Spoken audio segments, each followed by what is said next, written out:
Hello out there, this is Deseran, and welcome back to Let's Play Scratches. Now, we've got some work to do. Whether or not the curse is real, James Blackwood definitely believed it to be.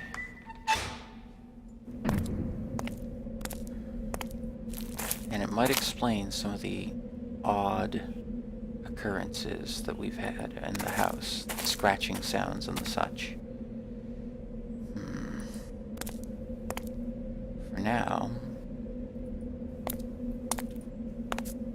we're going to call Jerry and just let him know what's happening.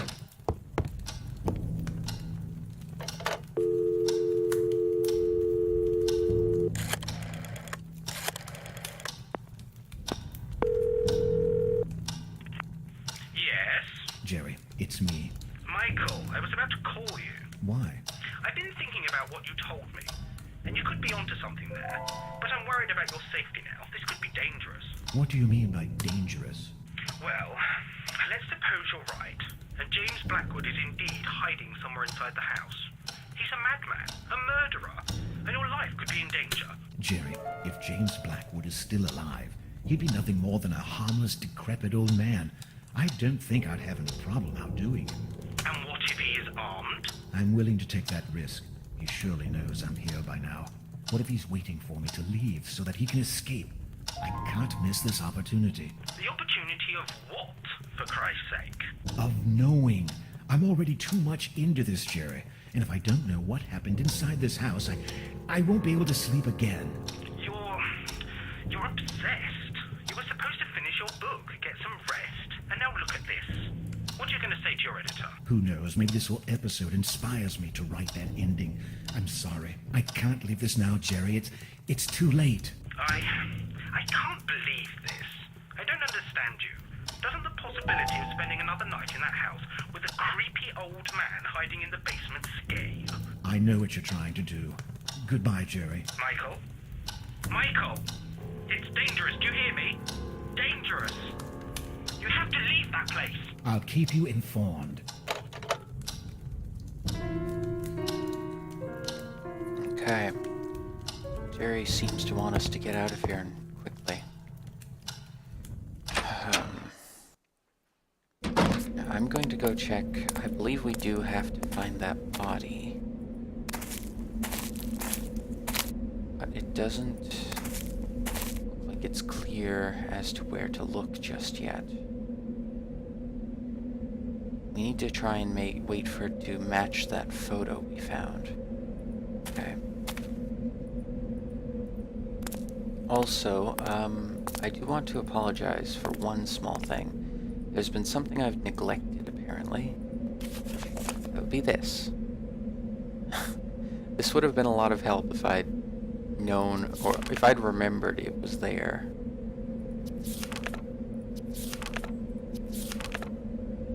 That's it. Robin, the name of Blackwood's dead son. Yeah, this kind of helps with solving some of the puzzles and that, because when you find all the clues necessary, it fills it in here, so then you actually know you're on the right track. I think. I'm hoping this didn't pop in after I'd put in the code. Either way. The story is fully revealed to me now. That disturbing African mask is cursed. It isn't exactly important whether this curse is real or not, even though I'm actually willing to believe that due to my experiences inside this house. But the fact is that Blackwood believed it was very real. What drastic measures do you take to get rid of it? Murder? A sacrifice? Okay. I'm going to check on our car. I wonder if I should do something about the car myself, but I decided to give Jerry a chance. Okay. Hail again. What? There's actually something in here. Notice of eviction, October 12th, 1976. Mr. Michael Arthate. Due to irregularities during its acquisition process carried over by Mr. Jerry P. Carter, you are to immediately leave the property known as Blackwood Manor. If If you fail to comply, legal proceedings will be enforced against you. You have 2 days to effectively abandon the property after the issuing of this notice. Excuse me. We take no responsibility for the courier service. A police officer is due to arrive at the Blackwood Manor on Tuesday, October 15th. Should you be present, you will be immediately taken into custody without further notification. The National Trust. So that was the reason why Jerry wanted me to leave the house so badly. I bitterly realized that he wouldn't come for me, and that it was up to me to find a way to leave the house. Does that mean now we can... Aha! We take the battery. I mean, we figured this out a while ago. Apparently we were just waiting on it to allow us to do this. So we'll hook the... Oh, whoops. There we go. We'll hook the battery up to the bike generator. And then pedal a couple times. Once. Twice.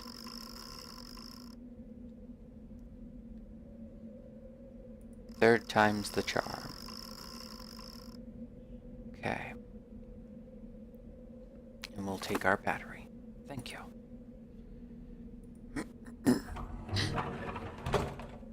Hopefully this will allow us to get out of here. Let's put the battery back in. Okay. It was the battery of my car with supposedly a small charge. Now let's try it. As I prepared myself to leave the manor, I suddenly felt responsible for disturbing the forces that had up to now lain dormant inside the house. I had to do something. Very well.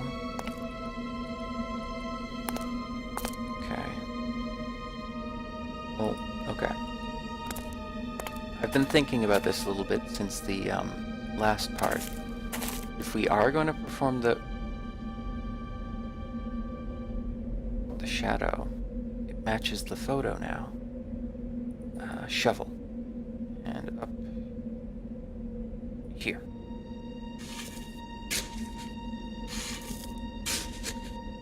Oh my. She's there. I was equally terrified and saddened upon uncovering the dead body of Catherine Blackwood. All those years, she was left to rot in this improvised tomb.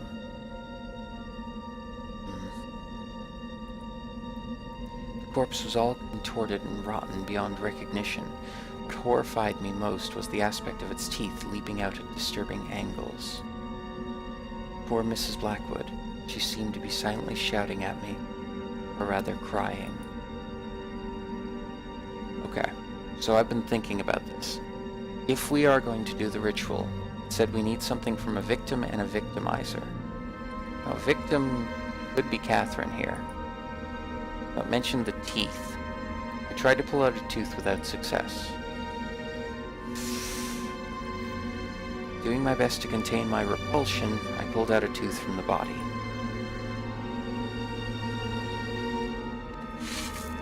I quietly left, burying Mrs. Blackwood back to her dead, old dreams. Okay. But if she's buried there, then who's in the coffin in the back of... Is that... Okay. If she's there, then does that mean the body out back is James? And if that's James, then who was downstairs? Okay.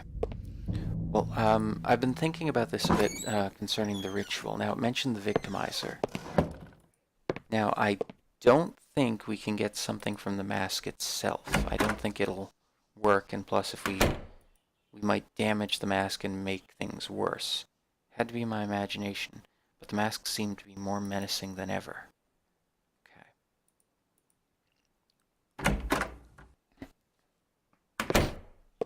However, the notes did say that it takes a feline form. Something that looked like a lion's claw was firmly attached to a necklace. So that could work as something from the victimizer.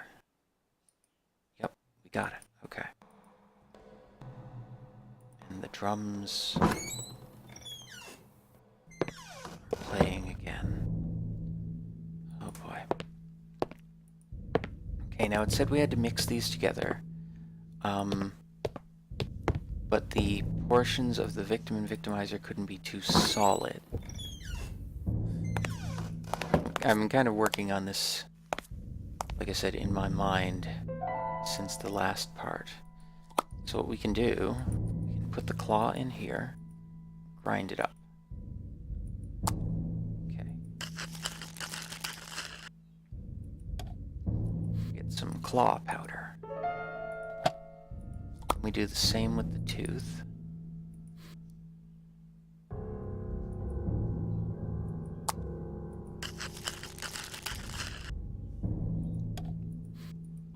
Okay, powdered tooth. And I don't know if we have to do that with the plant as well.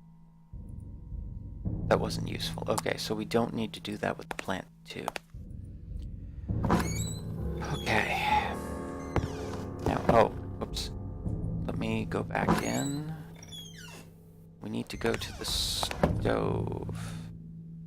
Door to the stove is firmly stuck in place. Shovel. Crowbar. Edge clippers? No. It's just silly. Hammer. Screwdriver. Pliers. Nothing.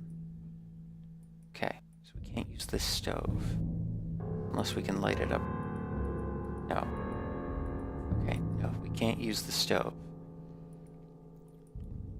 But we did find something upstairs in the attic. I can't remember what it was off the top of my head. We did find something up here. It was in here, I think. Yes, this thing. Okay. A neat little stove. Okay. Wait a minute. So we need... Okay. Is there anything we haven't used? What about that thing? What was that again? Lid of a can. Can we use that? Aha! Okay. Okay, so let's put the ingredients on. Some ingredients we're missing. Do we have to do it in a set order? That had to be mixed up with something. Oh! Wait, so... Okay, no. Oh, we have to mix the... Okay, we have to mix those together before we put it on. Got it. Okay, and then we light the small stove.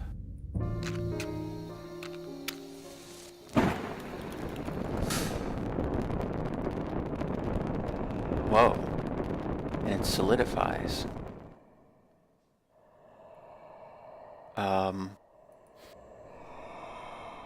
What's that sound?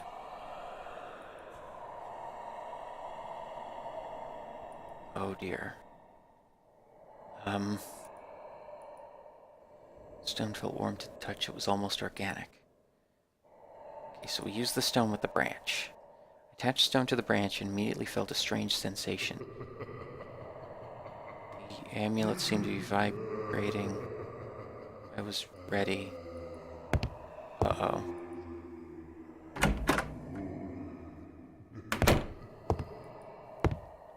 Oh dear God. Do you hear that? Of course you do, but...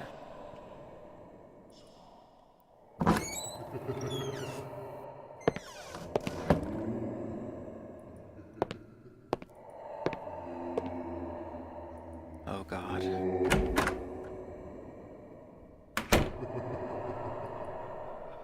As if it was aware of my intentions, the mask now appeared as if to defy me, challenging me to make the first move.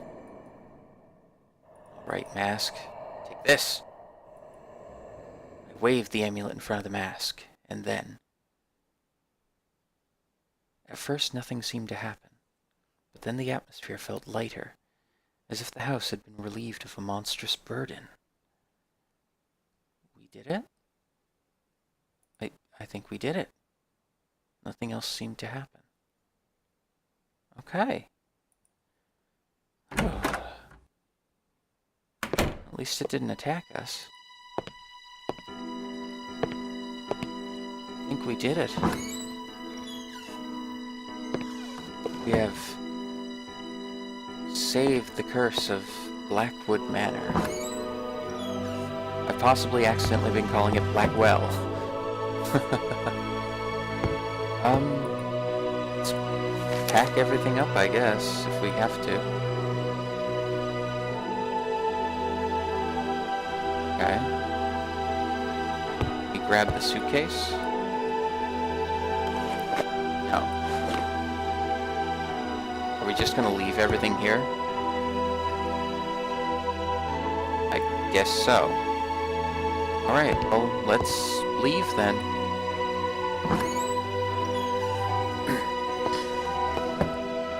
So it seems James Blackwood killed his wife as a means for a sacrifice to stop the curse, but died himself before he could complete the ritual. And Christopher Milton refused to actually do the ritual.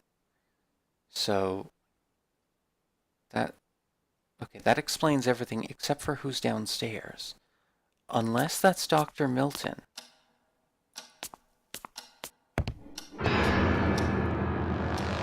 I stood there, paralyzed in terror, as I heard those terrible noises again. They just wouldn't stop.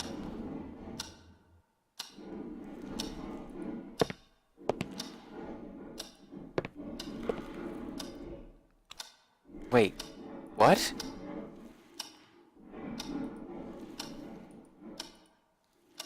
An impressive fireplace and surprisingly clean too, although it hadn't been used in a long time. What the hell? There's a grate here.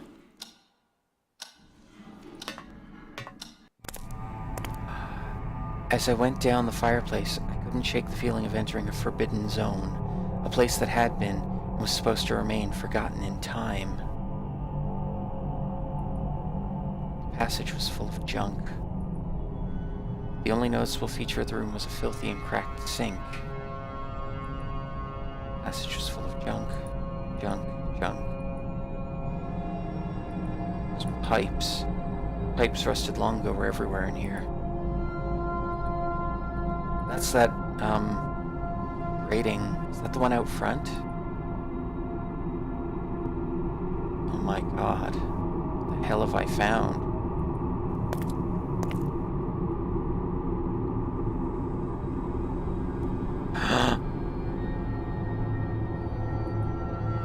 The furnace of the basement was on the other side of this wall. This is... that door. Uh-oh.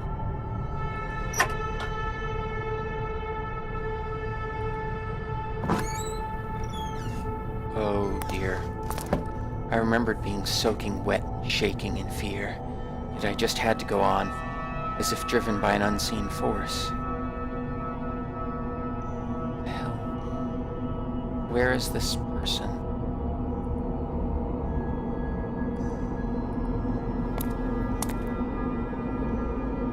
God.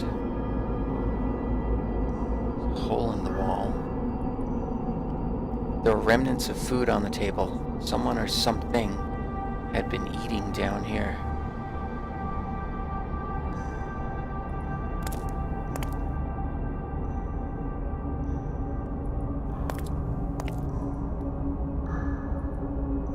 Traces of raw meat.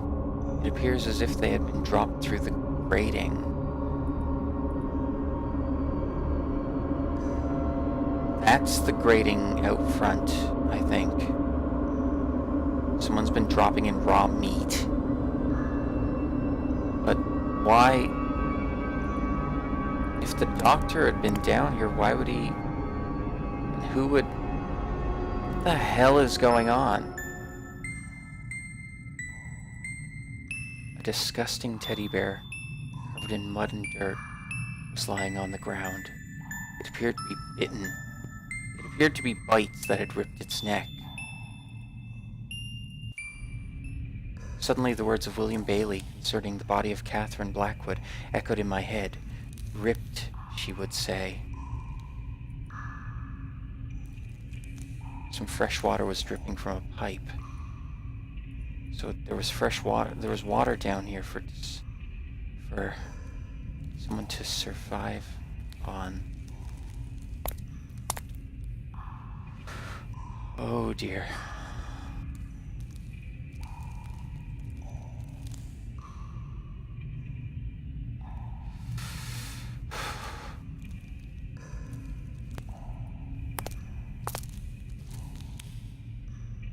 Bones.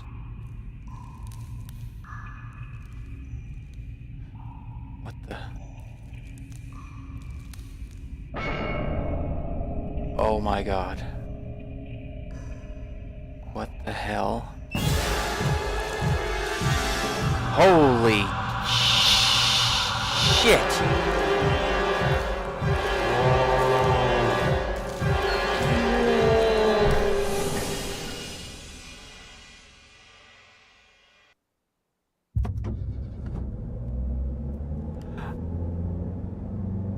So, oh my god, that was their... Unsure of what I had just seen, I raced my car and left Blackwood Manor as quickly as possible. I'm not ashamed of what I did. That disfigured face is still stalking my nightmares, and I've never put foot inside a Victorian house ever since. But there's certainly one thing that I'm grateful for. It was thanks to my encounter below that house that I was able to finish my book and become a prolific writer.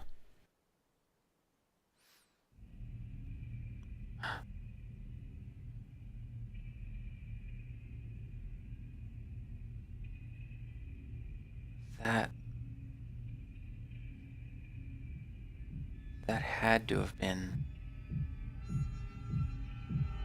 the son of... Oh dear.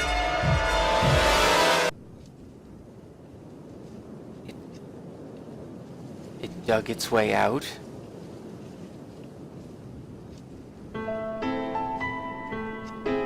And there you have it. Scratches. Oh my god. Well, I have to admit, the thing that they did out, like, with the original, I think there were some changes they made in the director's cut, well, obviously. And I think we can, like, anyone can guess at this point, that must have been the son. That he didn't actually die at birth. It's just that they gave birth to such a disfigured child that they kept him a secret. He was possibly acting even feral-like.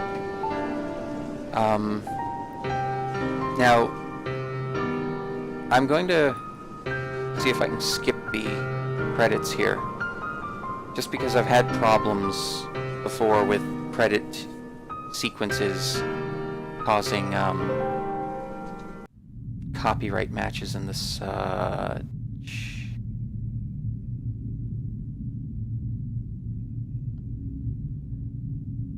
boy.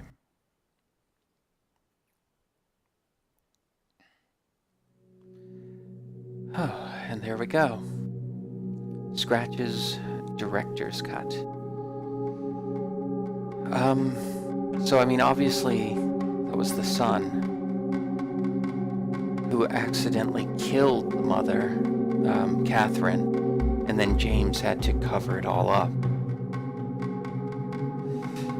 The thing is, now I played the original, the non-director's cut version before, and it does seem like they made some changes, obviously. But one of the things, though, I might be wrong, and if you want to correct me in the comments, you can.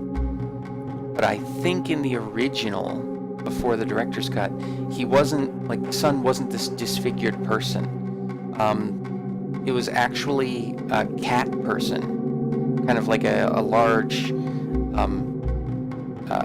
well, I don't think there's any other way to describe it, that large cat person. Cat face, like claws, body, upper body, and then like lower body, like legs and such were more of a man. If I'm remembering right. But either way, this is a game that you should definitely try for yourself if you're into this kind of thing, if you think you'd enjoy a nice little tale of mystery and horror. I believe there are some things that I did miss, that I didn't do, like I got the bank phone call. I think I got that wrong, so you can actually fail at things, and it's worth a definite try. Also, there's the secondary portion, the last visit, which is kind of an extra story they added after the fact. I'm not going to do that.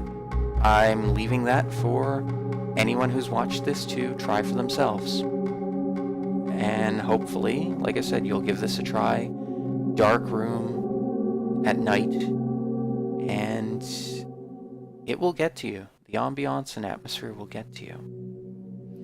Well, if you enjoyed this video, if you enjoyed this series, please leave a like, comment down below, subscribe if you want to see more, and certainly share it with anyone else you think might enjoy it. If you have any suggestions for other games or on how I can improve my Let's Plays, you can leave them in the comments below, or you can leave a comment on Facebook and or Twitter. You can reach me there pretty easily. I have links on my channel banner above. And, well, I'll, until the next series, this is Dezeran. You guys have a great day, and I'll see ya.